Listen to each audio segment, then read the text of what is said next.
Boa noite a todos e a todas. Hoje conversaremos sobre a quarta nobre verdade pronunciada pelo Buda, Magga Satya, também conhecida como o caminho óctuplo que leva à cessação do sofrimento. Diz o professor Jorge da Silva, no livro Budismo, Psicologia do Autoconhecimento, o seguinte: a quarta nobre verdade é a que indica o caminho que leva à extinção do sofrimento, conseguido pela trilha da senda óctupla, também conhecida como caminho do meio, porque evita os dois extremos. Primeiro, o da autoindulgência, conforto e prazer físico que traz apego às paixões. É próprio dos indivíduos que procuram a felicidade através dos prazeres dos sentidos. Segundo, o da autotortura, automortificação, ou sofrimento físico que traz perturbação à mente. É uma psicose mediante diferentes formas de ascetismo. Nem o ascetismo, nem o prazer permitem realizar o caminho.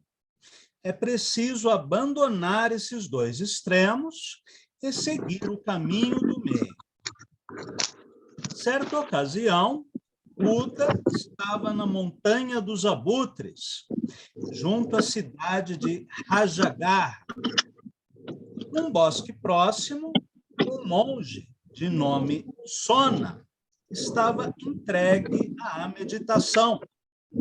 Aplicava-se bastante, mas não realizando a iluminação e sentindo-se desnorteado, veio ter com o Buda e perguntou: mestre, estou fazendo exercícios severíssimos. Dentre todos os discípulos, não há quem me iguale em zelo. Por que, então, não consigo realizar a iluminação? Talvez seja melhor que eu volte para casa. Tenho bens que me permitem levar uma vida feliz. Não é melhor que eu abandone este caminho e volte ao mundo? Sona, antes de seres monge, eras um exímio arpista, não? Pergunta o Buda.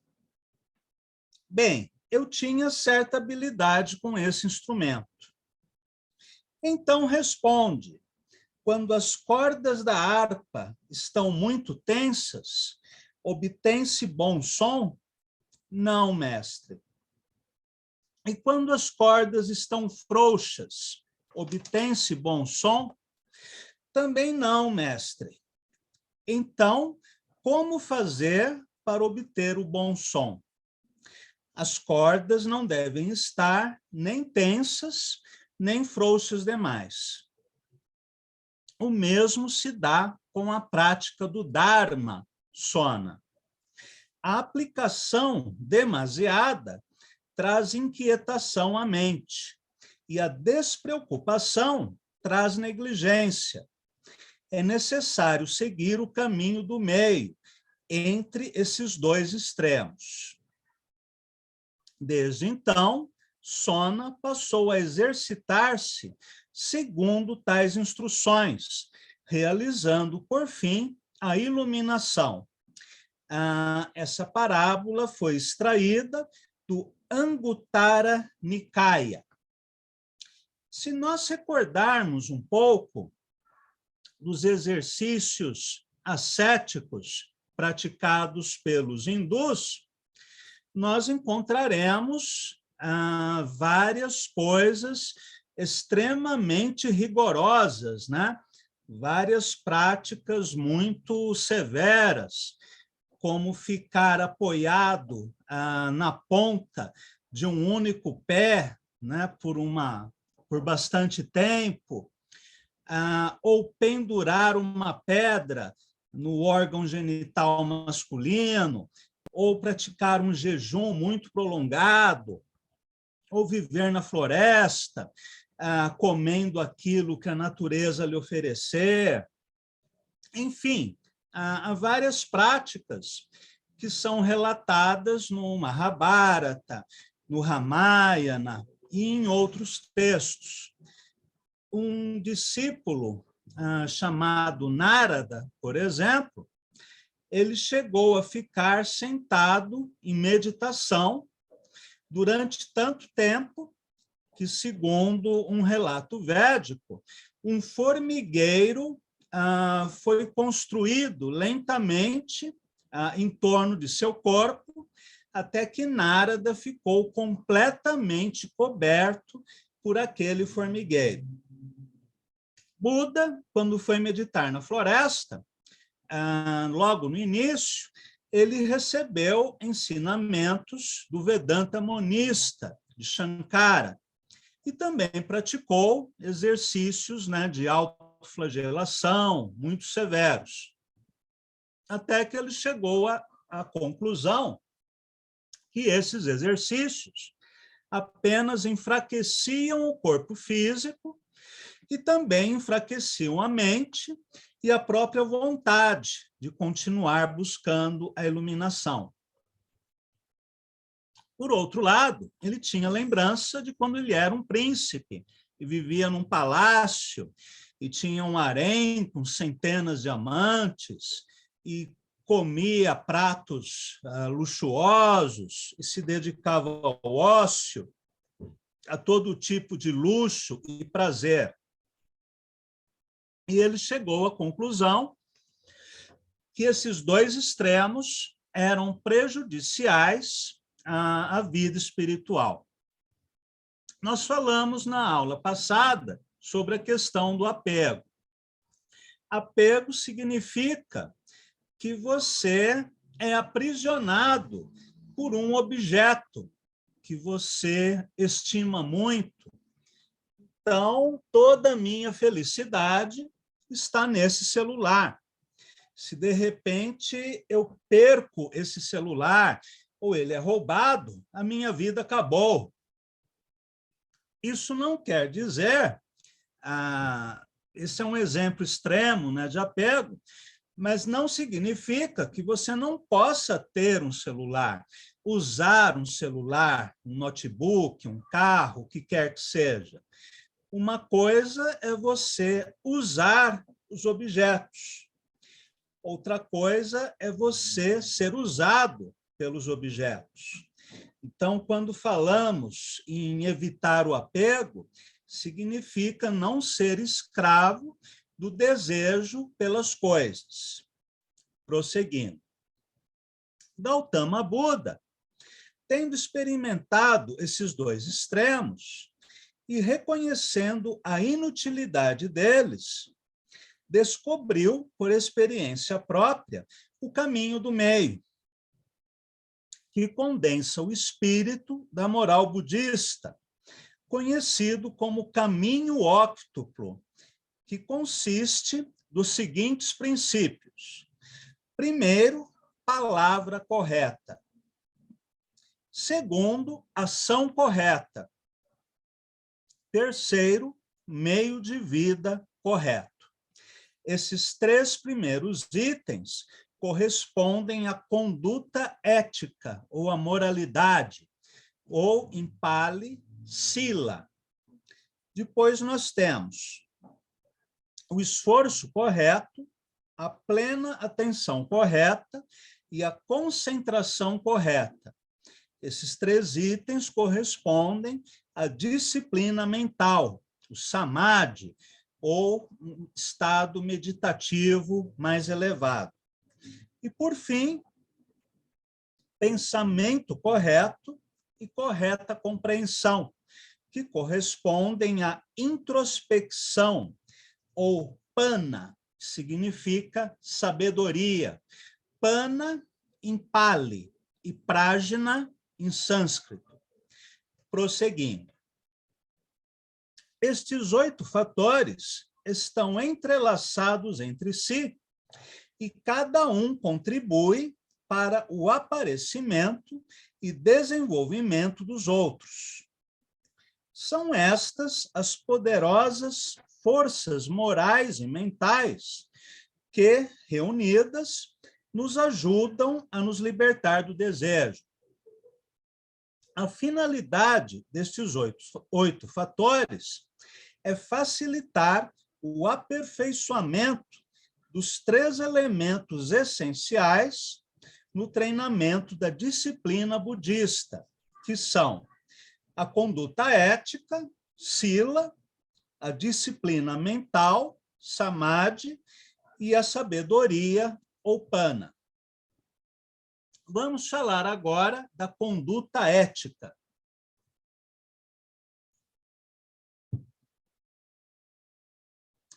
A moralidade é baseada na ampla concepção de amor universal e compaixão para com todos os seres, não somente os humanos, mas todos os seres vivos. Hoje, no budismo, fala-se mais em seres sencientes, sejam eles humanos, animais, insetos, plantas ou o que quer que seja. Segundo o budismo, para que um ser humano seja perfeito, deve cultivar igualmente 2 qualidades, a compaixão e a sabedoria, que devem permanecer inseparáveis. Na iconografia do budismo tântrico do Tibete, há muitas pinturas e esculturas que mostram Budas masculinos e Budas femininas praticando o ato sexual. Quando os ingleses chegaram no Tibete, eles ficaram horrorizados, imaginando que nos mosteiros budistas aconteciam altas orgias, mas não era nada disso. Essa união, também chamada em tibetano de Yabi Yun, significa a união entre a compaixão e a sabedoria. A analogia com o prazer sexual se deve ao fato de que, no plano dos sentidos humanos, o prazer mais intenso é aquele obtido no sexo. Daí que ele é a única metáfora possível para representarmos estágios mais avançados de consciência. Do mesmo modo como na arte tântrica hindu, inclusive na entrada de alguns templos, também aparecem deuses, dançarinas celestiais, né, músicos celestiais, as apsaras, os gandharvas, os devas, praticando, né, diferentes posturas sexuais. É o mesmo significado. A compaixão inclui o amor no sentido universal, não condicionado a símbolos, conceitos, etc. A caridade, a tolerância, assim como todas as nobres qualidades do coração, lado afetivo.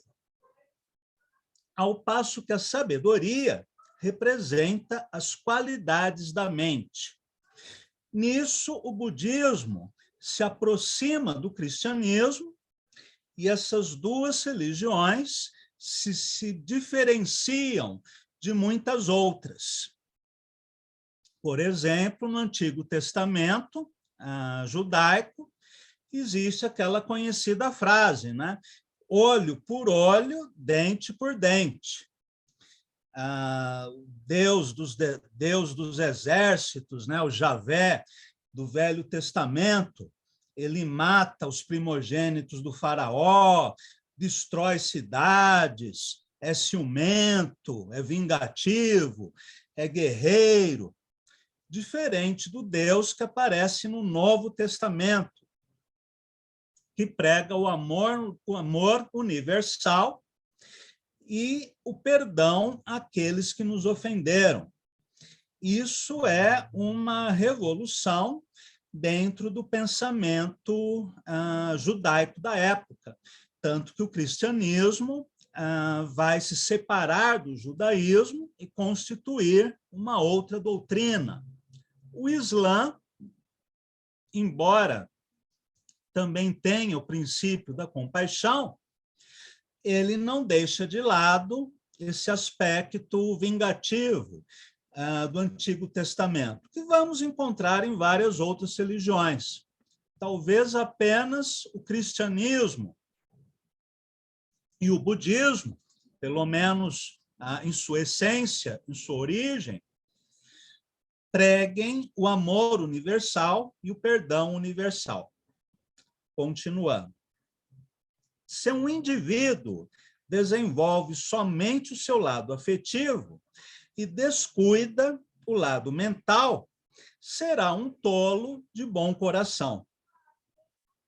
Se, ao contrário, esse mesmo indivíduo desenvolver seu lado mental e descuida o lado afetivo, é provável que se torne um intelectual insensível, frio, sem nenhum sentimento para com os demais. Desta forma, estes dois homens nunca alcançarão a perfeição. A conduta ética, baseada no amor e na compaixão, consta de 3 fatores do caminho óctuplo. Primeiro, palavra correta. Segundo, ação correta. Terceiro, meio de vida correto. Primeiro, palavra correta, ou linguagem pura, é a que produz honestidade, verdade, paz, carinho, que é cortês, agradável, benéfica, útil, moderada e sensível. Significa abstenção das mentiras, difamação, calúnia e de todas as palavras capazes de provocar ódio, inimizade, desunião e desarmonia entre indivíduos ou grupos sociais. Se nós fôssemos praticar um único exercício budista durante uma semana, o exercício da palavra correta, nós acharíamos muita dificuldade para não soltarmos nenhuma ironia, nenhum sarcasmo, nenhuma crítica, né, nenhuma palavra rude. Ficar uma semana sendo apenas benévolo, falando apenas palavras puras, verdadeiras, positivas, sem criar raiva ou inimizade com ninguém, talvez seja muito mais difícil do que pendurar uma pedra, né, na genitália, como os iogues faziam alguns séculos atrás. Continuando. Abster-se da linguagem... Não, isso aqui nós já falamos. Não.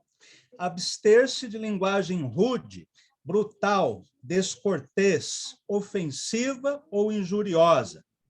Enfim, abster-se de conversações sem sentido, fúteis e vãs. Abster-se de linguagem errônea e perniciosa. Deve-se dizer a verdade em ocasião oportuna, empregando palavras amigáveis, benévolas, agradáveis, doces, significativas e úteis.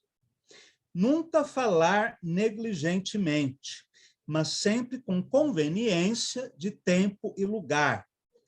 Quando não se tem nada de útil a dizer, deve-se guardar o nobre silêncio. Tanto em alguns textos védicos, quanto em textos budistas, também é dito que falar por falar, apenas para mover os lábios e a língua, é uma perda de tempo, já que não traz nada de útil, nem para a pessoa que fala, nem para a pessoa que escuta. Para desenvolver a palavra correta, isto é, evitar as errôneas maneiras de falar, não basta apenas boa intenção, pois esta falha é constante. É indispensável haver uma cultura mental que, desenvolvendo a concentração, leve o indivíduo ao autocontrole e à sabedoria interior. Recordando uma frase de um Goswami hindu, que escreveu o Néctar da Instrução, que nós já mencionamos em outras aulas. Numa das estrofes desse livro, ele diz: aquele que se abstém do prazer de falar, de comer,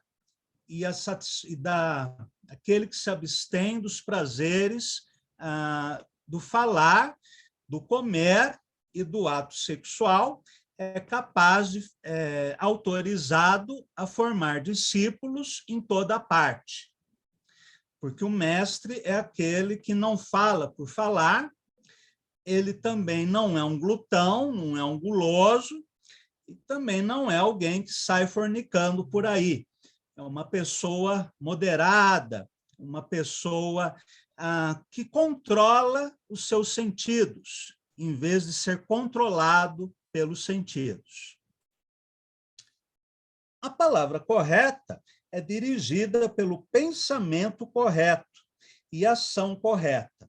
Aliás, o karma completo é aquele que inclui o pensamento, a fala e a ação. Diz o Dhammapada, uma escritura Pali da Tripitaka: melhor que 1000 palavras sem sentido é uma só palavra sensata, capaz de trazer paz àquele que a ouve. Palavra correta, agora vamos falar sobre ação correta, ou conduta pura, que tem por fim cultivar uma conduta moral honrada e pacífica e ajudar os outros na mesma finalidade, a qual nos exorta também a evitar destruir vidas, né? Ou seja, matar, fazer uso de tóxicos que perturbam a mente ou fazem perder a consciência, roubar ou explorar, assim como o mau uso das relações sexuais.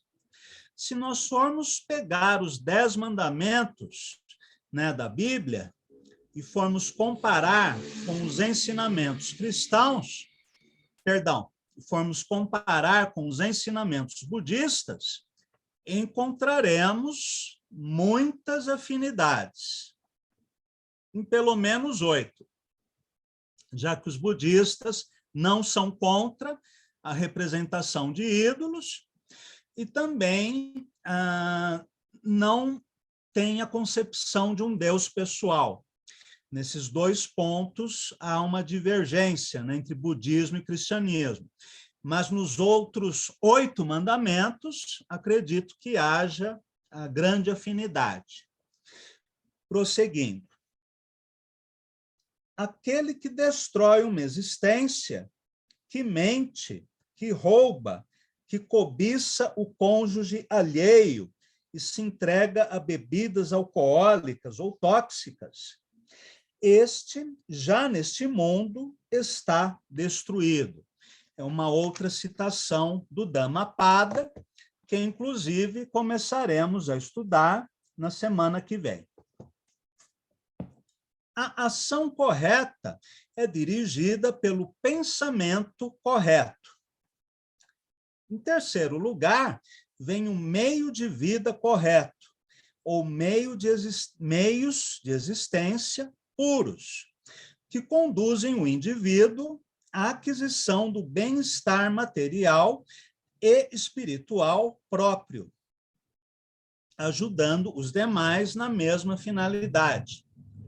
Significa que se deverá evitar ganhar a vida numa profissão ou ocupação que possa ser nociva a outros seres vivos, como comércio de armas ou instrumentos mortíferos, caça, pesca, matadouros, venda de bebidas alcoólicas, venenos entorpecentes, jogos de azar, etc. Fazer profissão de poderes psíquicos, tais como magnetismo ou hipnotismo, na cura de pacientes, previsões sobre o futuro, baseadas em cartomancia, astrologia, etc., também são consideradas ações inadequadas. Embora no budismo tibetano, por exemplo, exista uma prática astrológica bastante avançada.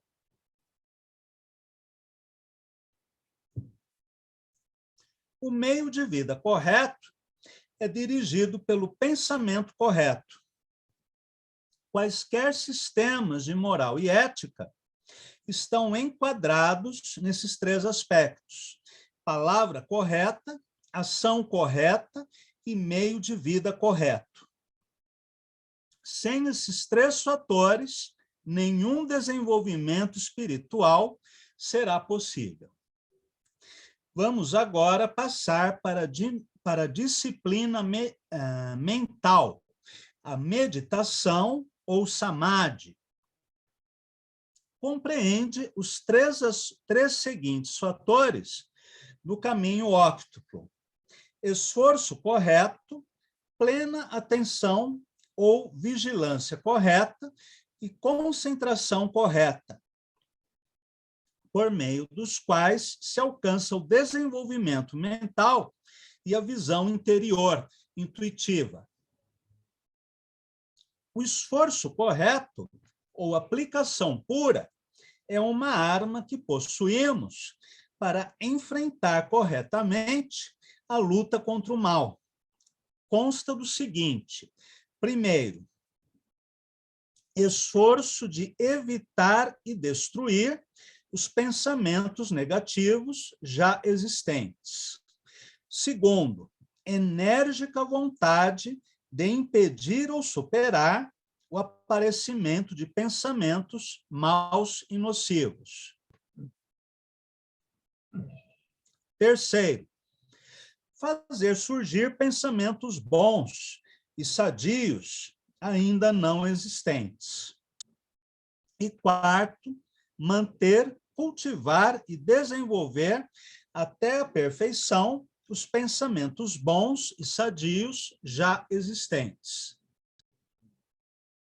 É o famoso mudar de assunto.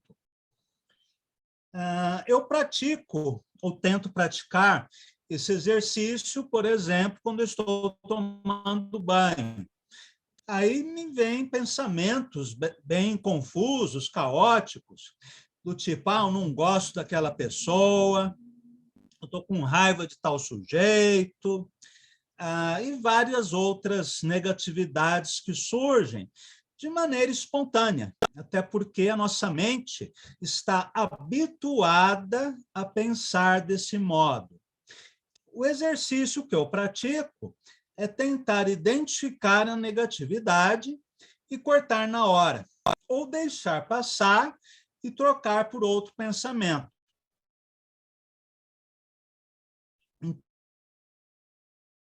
Então, estou pensando, eu não gosto de fulano, porque ele é isso, é aquilo, e aquilo. Vem naquele segundo movimento lento, tem um desenvolvimento harmônico interessante, e já desvio, né, o foco da minha mente.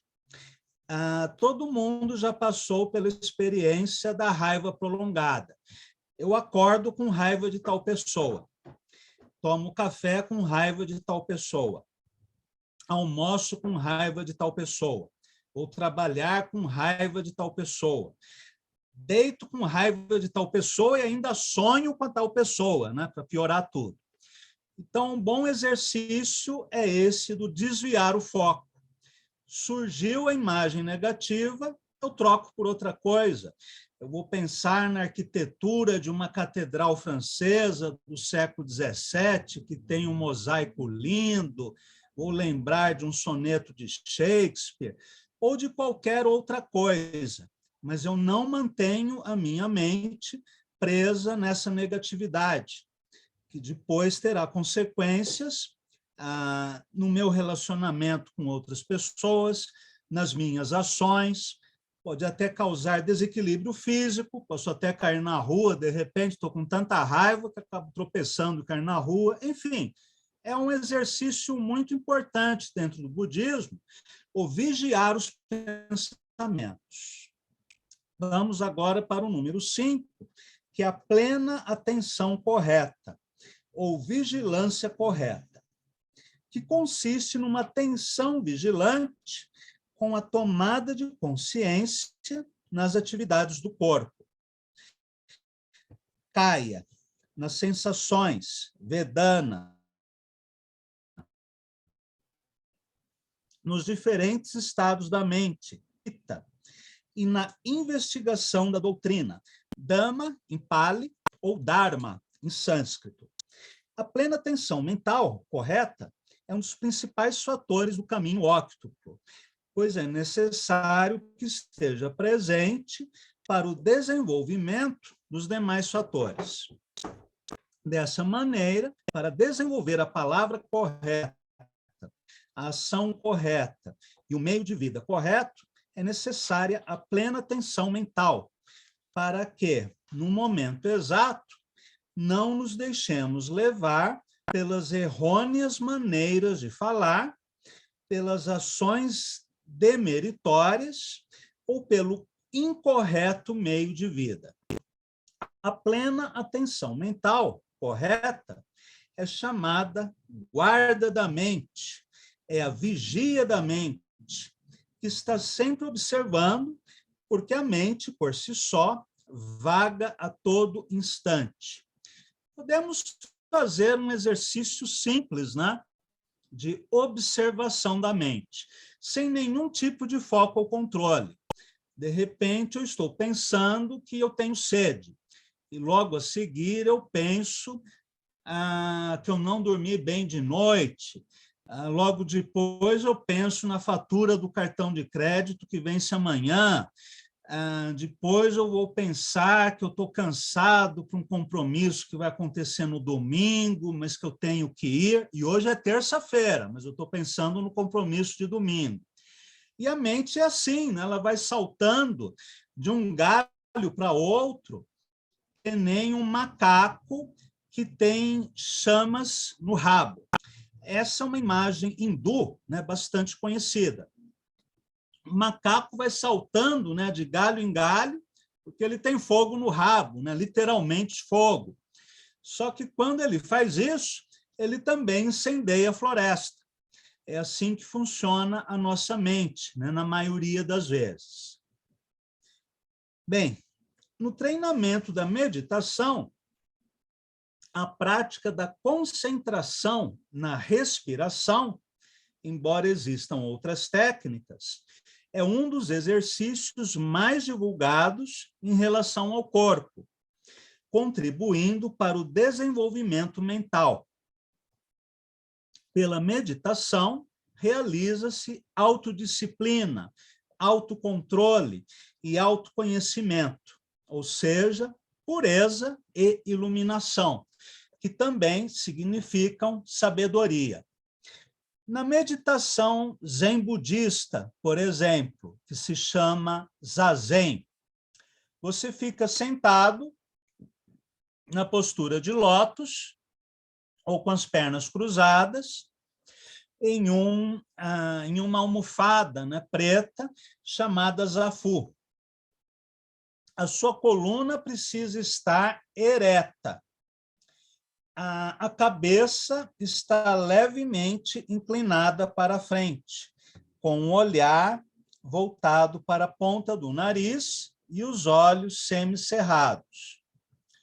As mãos, né, são colocadas dessa forma, né, nesse mudra, na altura do umbigo. E você inspira e expira pelo nariz com a língua no céu da boca. E você conta as respirações. 1, 2, 3, 4. Chegou ao 10, conta de novo. 1, 2, 3, 4. Imóvel. A ideia é você não mexer nem o músculo da face, muito menos os ombros, as costas, o pescoço, que é onde nós costumamos tensionar mais. Nem ficar se ajeitando, né, na almofada, buscando uma posição mais confortável. Claro, isso pode ser feito numa cadeira, desde que a coluna esteja ereta. Quando surge um pensamento, você deixa o pensamento passar. Você não se apega a ele. Você não segura esse pensamento. Ele veio e foi. E você continua respirando e contando as respirações. No mosteiro Zen, isso pode ser praticado até várias horas por dia. Num sesshin, né, num retiro de meditação, essa prática pode ser de 3 horas, de 5 horas ou de 6 horas por dia, durante um dia, 2 dias ou até uma semana. Isso varia muito de mosteiro para mosteiro. Na prática em casa, vocês podem fazer um exercício de meditar por 15 minutos. Coloquem um alarme no celular, mas deixem o celular afastado para não ficarem controlando a hora, e vocês ficam respirando, inspirando, expirando, olhando para a ponta do nariz, buscando esse vazio interno. Essa é uma forma de meditação. Há várias outras, com mantras, com visualizações, com mudras. Isso depende de escola para escola. Mas vamos avançar. Quanto às sensações, é necessário ter clara consciência de todas as suas formas, agradáveis, desagradáveis e indiferentes, de como surgem, se desenvolvem e desaparecem. No que se refere aos diferentes estados da mente, deve-se estar atento e analisar todos os movimentos mentais, se neles estão presentes o ódio ou não, a cobiça ou não, se eles se deixam levar por uma ilusão ou não, se a mente está distraída ou atenta e estar consciente de como surgem e desaparecem. Enfim, quanto às ideias, pensamentos e concepções das coisas, devemos distinguir sua natureza, saber como surgem, se desenvolvem e desaparecem, como são suprimidos ou destruídos, e assim sucessivamente. Claro que a conclusão última de todo esse processo de aprendizado é que tudo surge da mente e tudo desaparece na mente. Aliás, antecipando um pouco o nosso estudo do Dhammapada, vamos ler o primeiro fragmento, que diz assim: os versos gêmeos. Todas as coisas têm como precursora a mente. Fundam-se na mente, são feitas da mente. Se um homem fala ou age com mente corrupta, em consequência, o sofrimento o segue, como a roda nos passos do boi que puxa a carroça. Todas as coisas têm como precursora a mente. Fundam-se na mente, são feitas da mente. Se um homem fala ou age com mente pura, em consequência, felicidade o segue, como a sombra que jamais dele se despede. ele me maltratou, ele me bateu, ele me derrotou, ele me roubou. Naqueles que abrigam tais pensamentos, o ódio nunca se aplaca. Ele me maltratou, ele me bateu, ele me derrotou, ele me roubou. Naqueles que não abrigam tais pensamentos, o ódio se aplaca. Porque neste mundo, ódios jamais cessam pelo ódio, mas eles só cessam pelo afeto. Este é um vetusto natural princípio. Eu vou ler apenas até aqui, para vocês terem um gostinho dos versos do Dhammapada. Prosseguindo. Sexto, concentração reta é a condição indispensável para todo e qualquer desenvolvimento espiritual. Qualquer religião ou prática sem concentração torna-se frágil e, na oração, as palavras tornam-se inúteis. Como muitos católicos ou evangélicos, né, que estão lá rezando, Ave Maria, cheia de graça, o Senhor é conosco, bendita sois vós entre as mulheres. E o sujeito está pensando no carro dele, que precisa levar no posto de gasolina para lavar, e vai sair caro, ele está com pouco dinheiro, e depois da missa ele tem que fazer isso, aproveitar e ver se os pneus, né, estão calibrados, enfim, ele está murmurando, né, está repetindo a prece, o mantra, o oriki, o que quer que seja, e está com a mente bem longe, né? Isso não serve para nada. Quanto mais concentração nas palavras de uma oração, mais poderosa ela se torna. A oração feita desta forma é um tipo de meditação.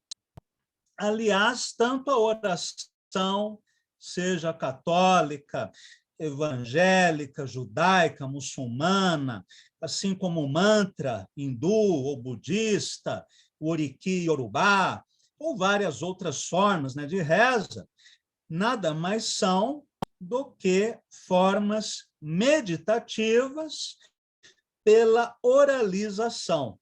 E, eventualmente, a oralização acompanhada de visualizações, como acontece no budismo tibetano.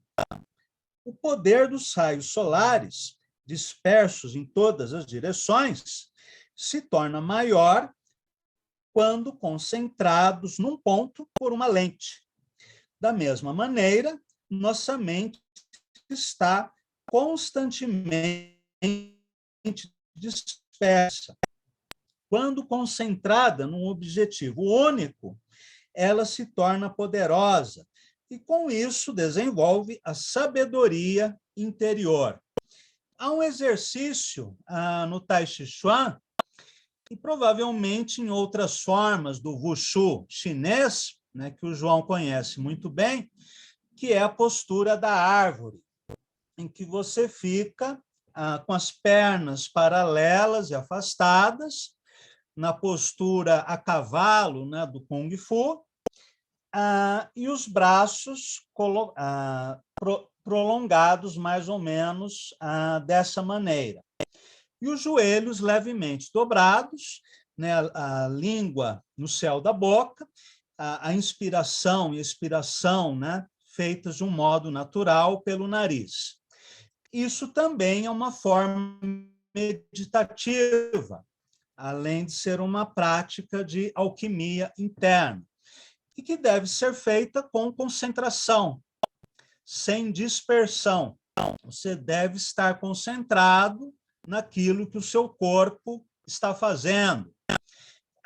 Como diria, né, o meu sensei de Kenjutsu, se doer, sorria. A dor é inevitável, o sofrimento é opcional. Essa prática é feita, em geral, primeiro durante 1 minuto, depois 3 minutos, 5, 10, 15, 20 minutos, num nível mais adiantado, e há professores que solicitam aos alunos que fiquem nessa postura durante 1 hora. Eu consegui ficar até 20 minutos. Mas, enfim, é só um exercício, né, de prática corporal que também exige esse grau de concentração. E uma prática corporal muito próxima da meditação. Bem, a concentração correta é o terceiro e último fator da disciplina mental, samadhi, estado em que o indivíduo é levado à abstração de si mesmo pelo treino da meditação nas 4 etapas de dhyana.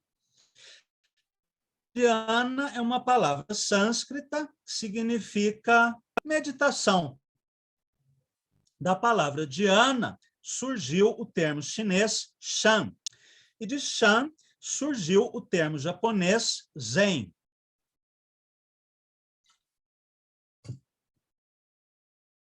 Na primeira etapa de dhyana, são afastados os desejos apaixonados, pensamentos impuros, como sensualidade, má vontade, confusão, agitação e dúvida cética. Mas estão presentes os sentimentos de alegria, de felicidade, assim como certa atividade mental. Na segunda etapa, desaparecem todas as atividades mentais e desenvolvem-se a tranquilidade e a fixação unificadora da mente. No entanto, os sentimentos de alegria e felicidade ainda estão conservados. Na terceira etapa, o sentimento de alegria, que é uma sensação ativa, desaparece também, persistindo ainda uma disposição de felicidade com equanimidade consciente. Finalmente, na quarta etapa de dhyana, toda sensação, mesmo de felicidade ou infelicidade, de alegria ou pesar, desaparece, restando somente a equanimidade e a lucidez mental, ou seja, atinge-se o estado do vazio. Desta forma, a mente fica disciplinada, atenção correta e concentração correta. Por fim, temos a introspecção, sabedoria, pana, em Pali, ou prajna, em sânscrito. Consta dos 2 fatores restantes da nobre senda óctupla, o pensamento correto e a correta compreensão.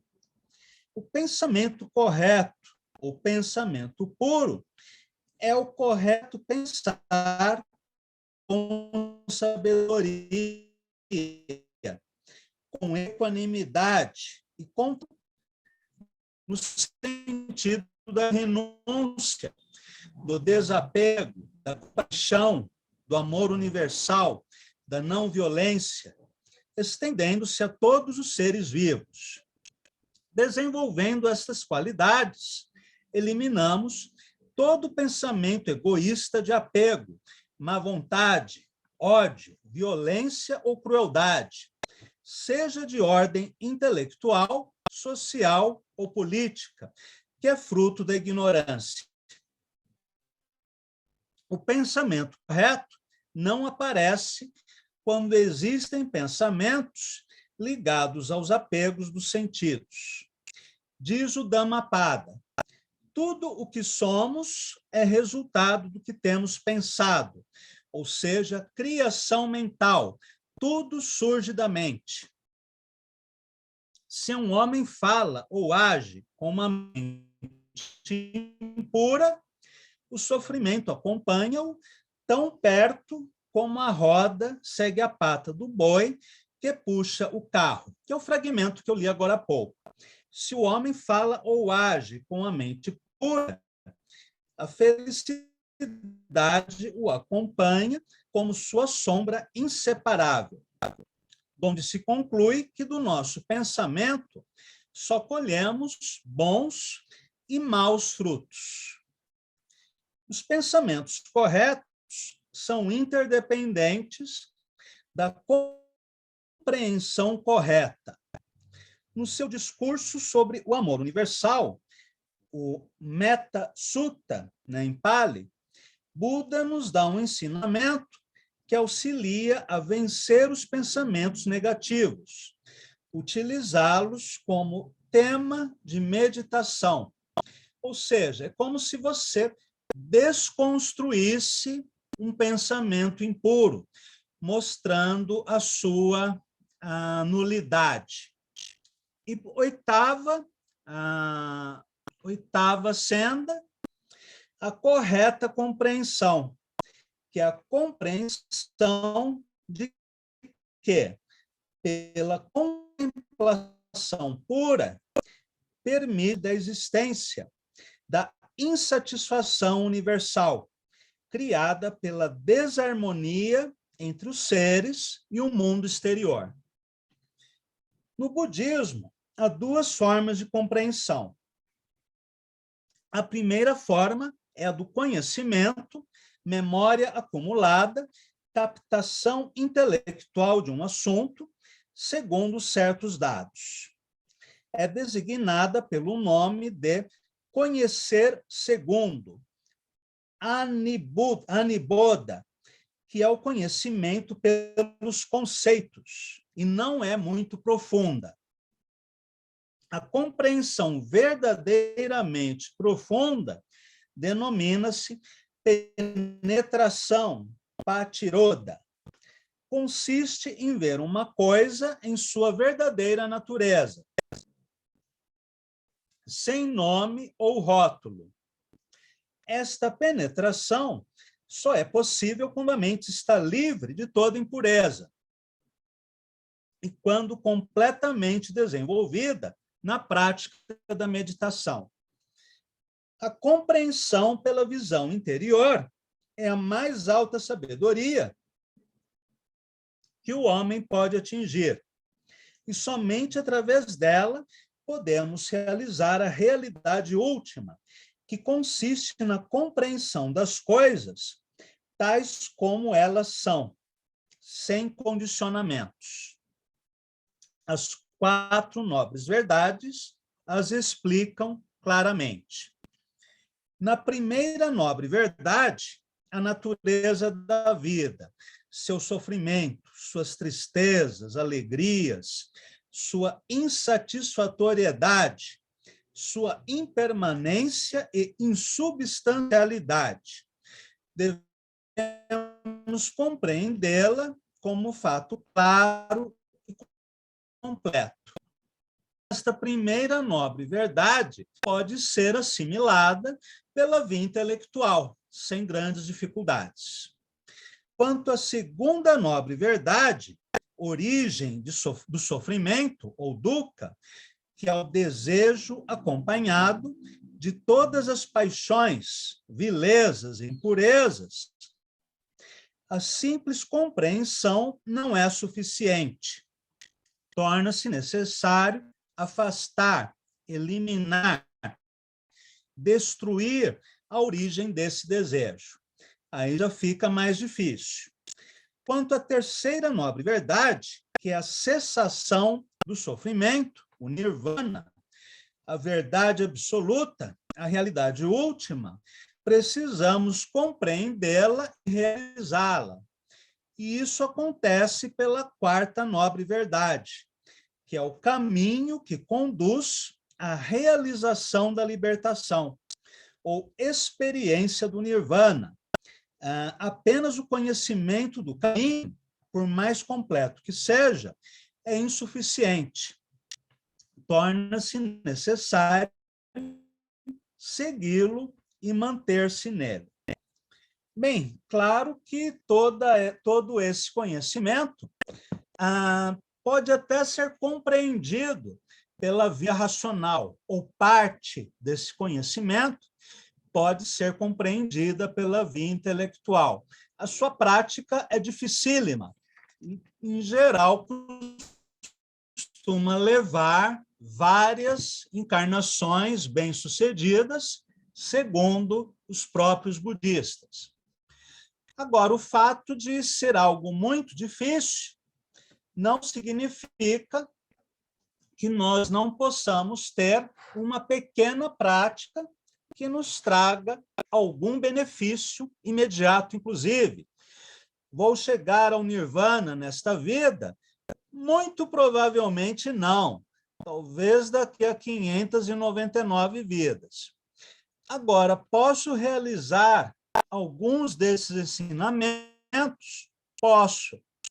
Essa realização vai me trazer mais tranquilidade, mais paz interior, mais equilíbrio, vai me deixar mais satisfeito? Sim. Então, por que não praticar aquilo que nós podemos praticar? Fica, então, essa sugestão, né, para concluirmos a conversa de hoje. O que nós podemos praticar hoje dos ensinamentos de Buda? Bem, na semana que vem, nós conversaremos a respeito da expansão do budismo pela Ásia e, em particular, vamos falar sobre a escola budista mais antiga que se conhece, que é o Theravada, o caminho dos antigos, que ainda é praticado hoje no Sri Lanka, em alguns lugares do Sudeste Asiático, né, como a Tailândia, Vietnã, Camboja e alguns outros países, embora seja minoritário em relação ao Mahayana, né, que é a escola mais conhecida. Agora, o Theravada é aquela primeira escola de onde se ramificaram todas as outras. Por isso, nós nos deteremos um pouco no estudo dessa escola. Então, esse era o conteúdo que eu preparei para vocês hoje. Agradeço pela presença e até a semana que vem.